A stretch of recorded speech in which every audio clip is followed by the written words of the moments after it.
pasada, dijimos, no, dejémoslo para la próxima, y menos mal, porque hubo que sí, que no, varios fallos en estos últimos días, ¿no? ¿Cómo andás? ¿Qué tal? Buenos días. Sí, así es. La verdad que, bueno, es digamos, va a tener un camino bastante movido, digamos, estas cuestiones que se están planteando a nivel judicial, y ya lo veíamos porque se trata de una ley de modernización laboral que abarca muchos aspectos, no solo la laboral, tiene cuestiones impositivas, cuestiones de competencia, entonces ya de por sí iba a traer diferentes planteos. Pero bueno, ahora lo último que salió, vamos a ver la semana que viene con qué nos encontramos, pero lo último es, bueno, una apelación que hizo el Poder Ejecutivo Nacional respecto de la medida cautelar.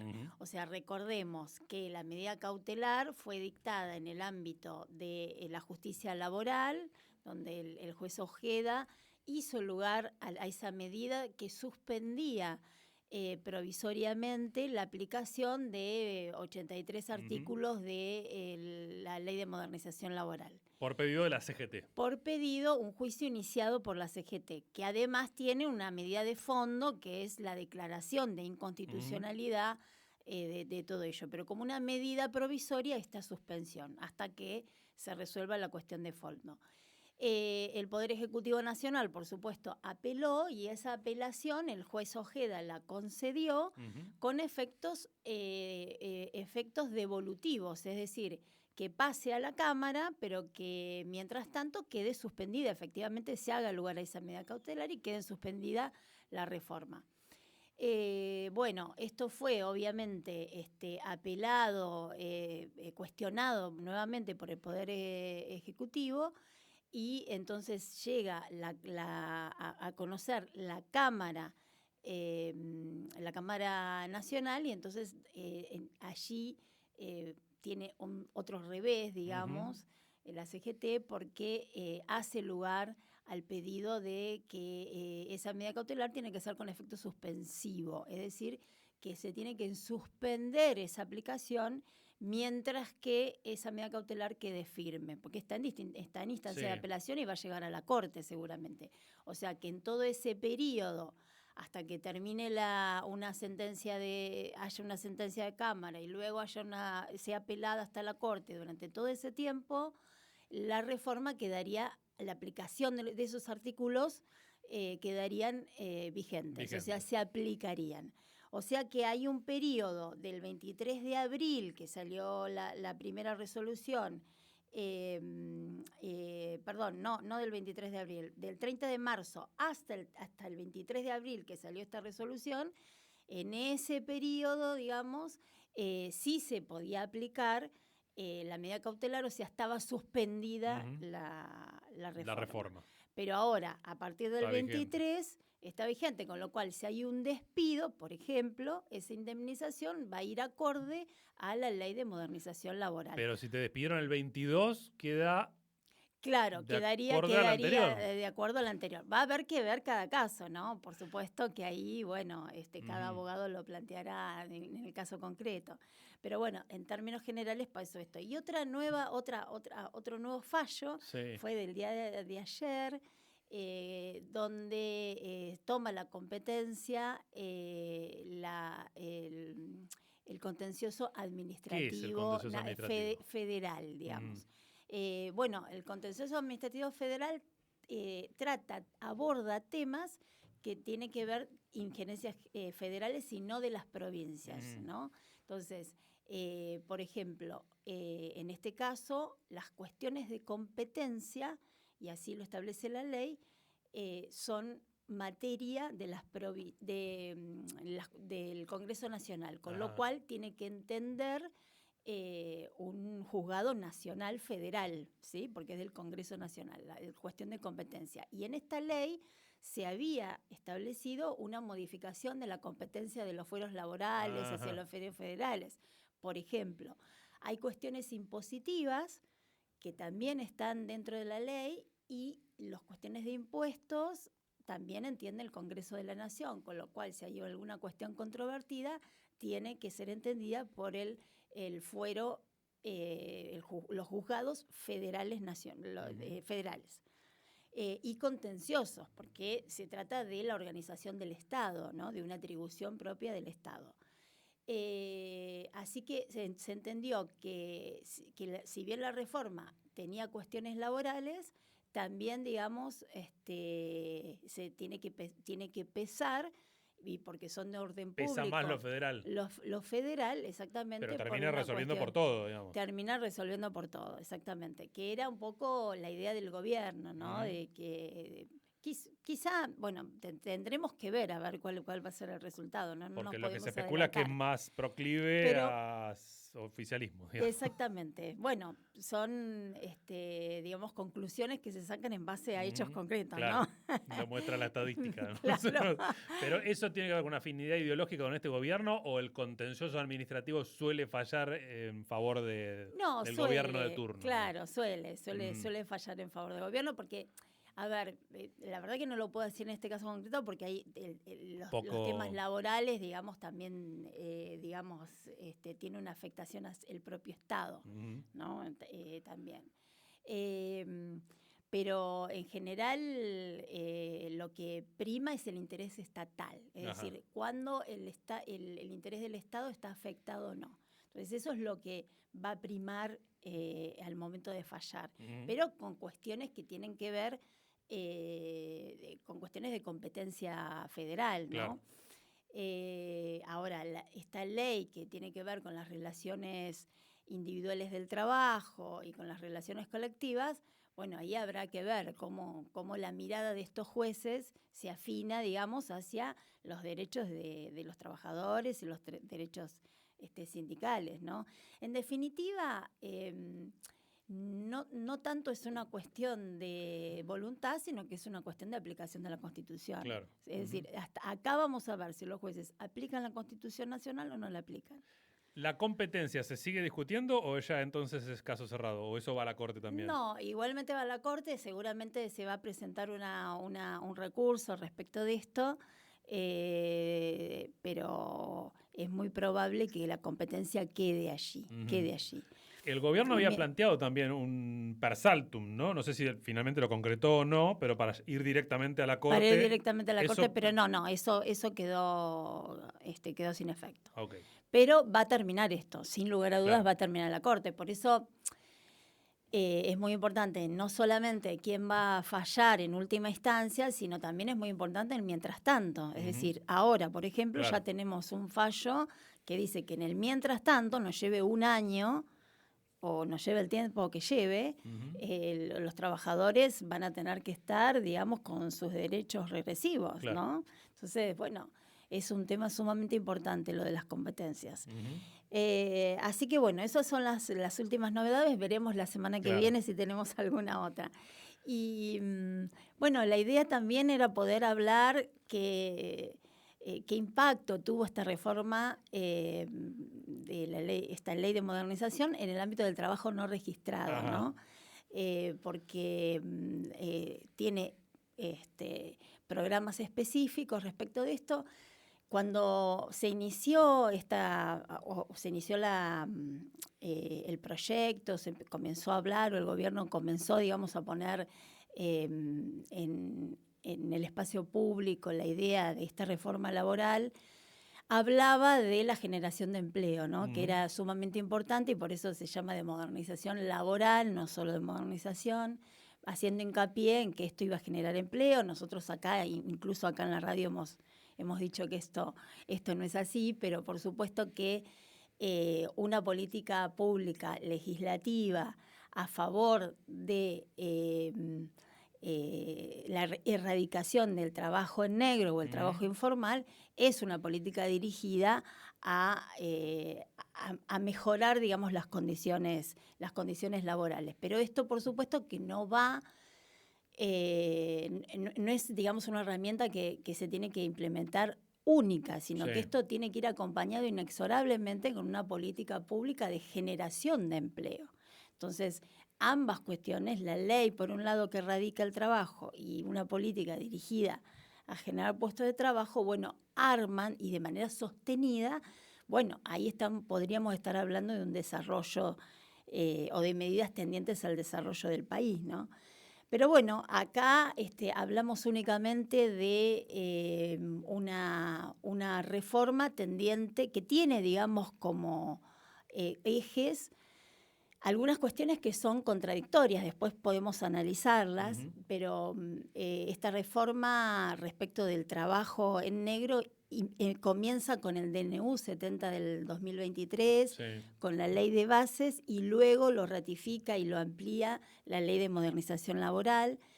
En un primer momento, uno de los ejes es la anulación de las multas y las sanciones por el trabajo no registrado. Es decir, una ley tendiente a que no haya trabajo en negro, lo que hace es no multar a los, claro, a los que los propulsan o los promueven. Claro. O los promueven. Una franca contradicción, ¿no es cierto? Bueno, en ese sentido hizo, respecto de la ley 24013 y de la 25323, que es la ley de empleo y una ley previsional, estas leyes lo que hablaban era, por ejemplo, los trabajadores que habían ingresado a un lugar y estaban totalmente sin registración, o que se los había registrado deficientemente porque ingresaron en una fecha real, pero los registraron en una fecha posterior, o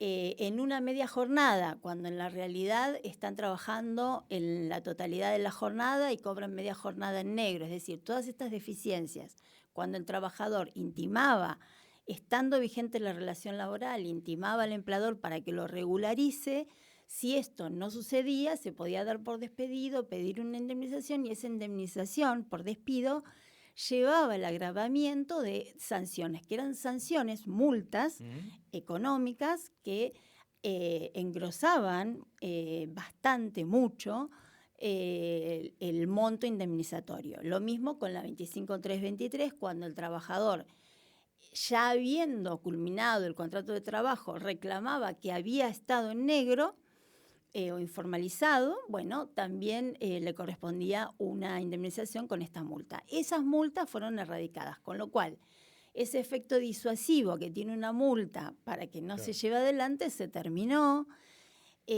Por otro lado, generaba una desigualdad. Lo genera porque la indemnización de un trabajador que había estado totalmente informalizado sin ningún beneficio es igual a aquella indemnización de un trabajador que había estado registrado y que gozó de sus derechos, o por lo menos tenía alguna vulneración seguramente, pero que gozaba de sus derechos, por eso si no, no estaría en juicio, pero que gozaba en sus derechos. Entonces, esa identidad, ese paralelismo también era injusto. Entonces, esto lo que llevó es a que los abogados y abogadas planteemos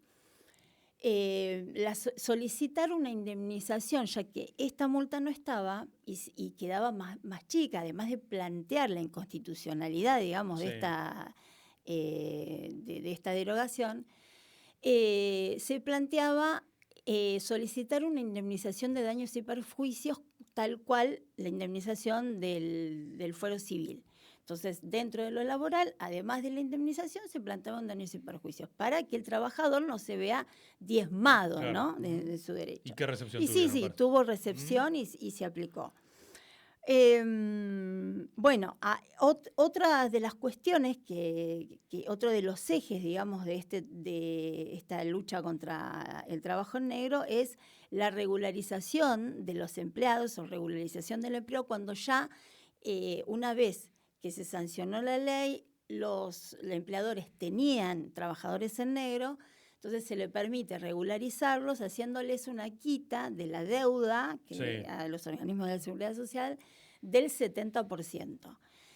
Que esto también es controvertido porque también genera, digamos, este planteo moral de decir, bueno, aquellos empleadores que los premiás. Claro, estás premiando en definitiva. Pero ponele que un poquito menos que el otro, porque de última le facilita. Claro, si le pones garra por ahí antes que el otro, que directamente beneficio es mayor. Una multa. Claro, exactamente. Sí, el beneficio es para la recaudación. Y otro es el sistema se generó un sistema de registro único de trabajadores y de empleadores a través del ARCA, de la Agencia de Recaudación Nacional. ¿Esto qué quiere decir? Que todos los trabajadores se dan de alta y de baja allí y no hay otro registro paralelo.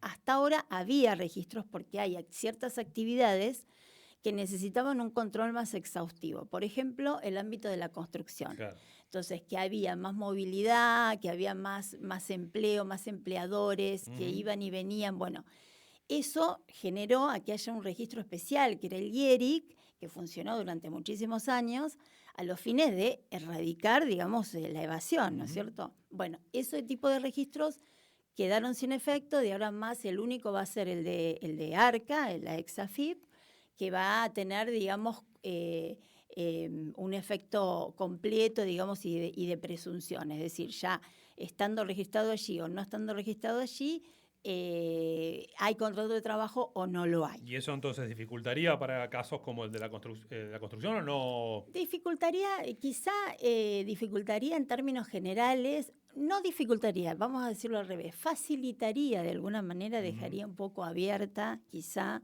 el menor control por parte de cada actividad, ¿no? Me parece que pasa por ahí.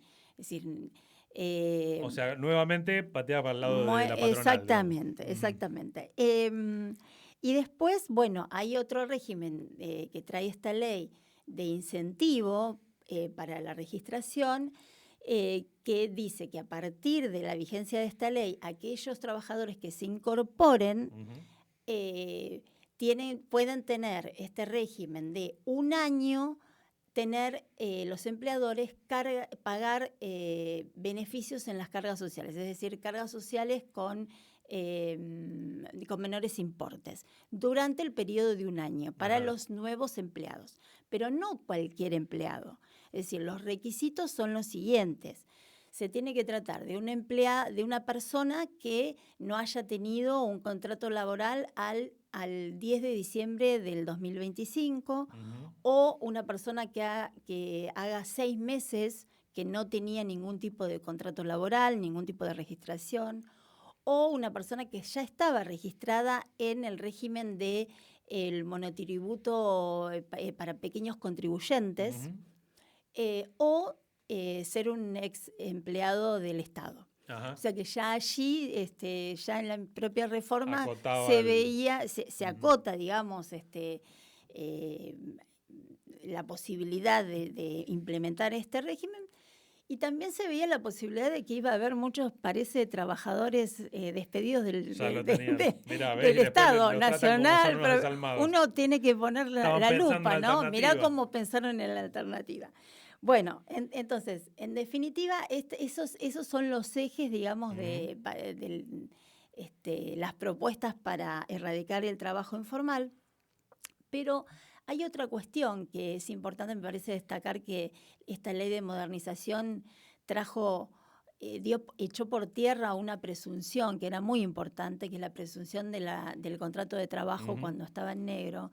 ¿Y por qué lo digo? Esa presunción sigue estando, es decir, el trabajador cuando está en negro puede invocar que no estaba registrado, pero si se trataba de una relación encubierta, que está llena de estas relaciones, cuando el empleador dice, bueno, si quieres trabajar acá tenés que inscribirte en un monotributo y tenés que hacerme una factura todos los meses.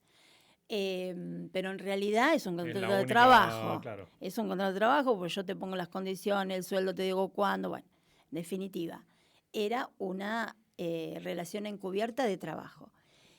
Antes, el trabajador, con la ley de contrato de trabajo, lo podía invocaba que había un fraude, y el que tenía que probar que no había un fraude era el empleador. Ahora se invierte la carga de la prueba con esta reforma. ¿Por qué?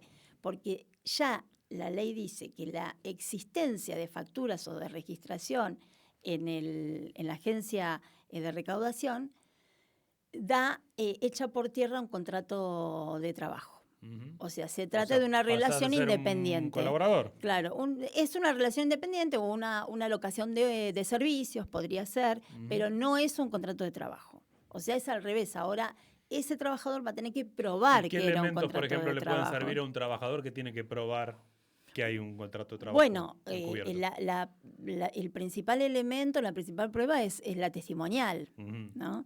Pero, digamos, ahora la carga la tiene él y digamos, sí, claro.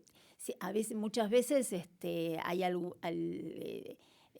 digamos, que el que tenga que probar sea la parte más débil. Sí, no, está claro. Es a todas luces, digamos, inconstitucional y no es justo.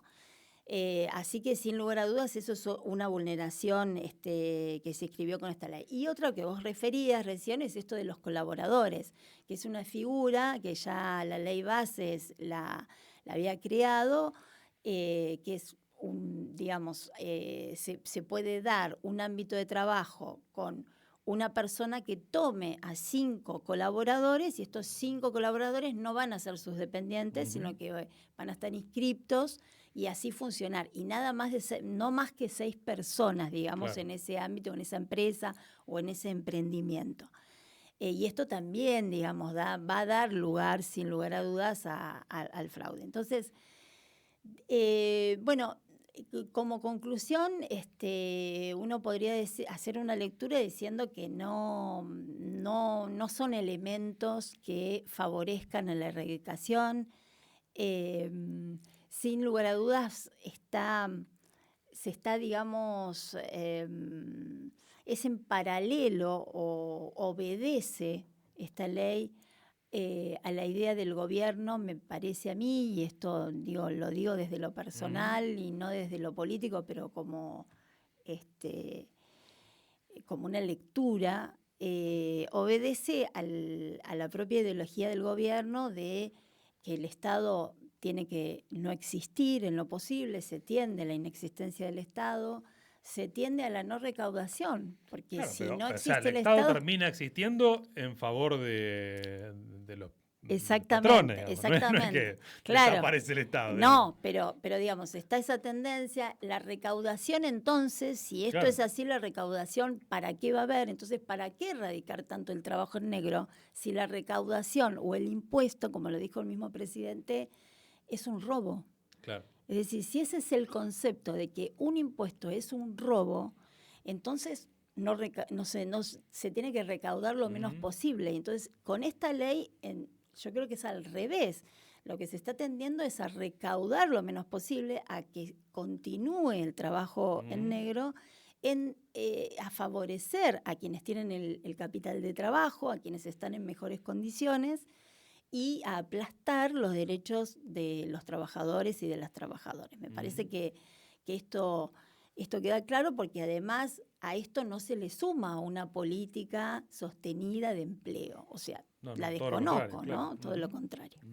María de los Ángeles, muchísimas gracias. De esto habrá que esperar un tiempo, supongo, para que haya algún tipo de estadística que refleje lo que vos adelantás aquí, que no va a funcionar. No, pero hay algunos elementos. Si querés te los digo. Mirá, en el último trimestre del 2025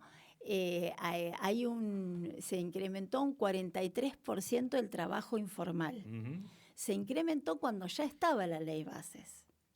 Y una tendencia con respecto al año anterior, del 2024, de la misma fecha, del 47%, digamos que va en ese sentido el incremento. Entonces, estamos casi diría, la mitad de los trabajadores que están ocupados están desocupados. Claro. Estamos hablando de 9 millones de trabajadores que están informalizados, es el 43,1% hoy en día. Entonces, hoy la verdad que ya tenemos una estadística. Bueno, después más adelante, como decís vos... Que es la que es producto también de los gobiernos anteriores, ¿no? Digamos que le ha servido a Milei para pararse en eso, aunque, bueno, la solución no sería, digamos, lo que uno imagina como para tratar de revertir esa situación. Exactamente. La seguimos en unos días. Bueno, muchísimas gracias. Muchas gracias. Escucharon a María de los Ángeles Rosón.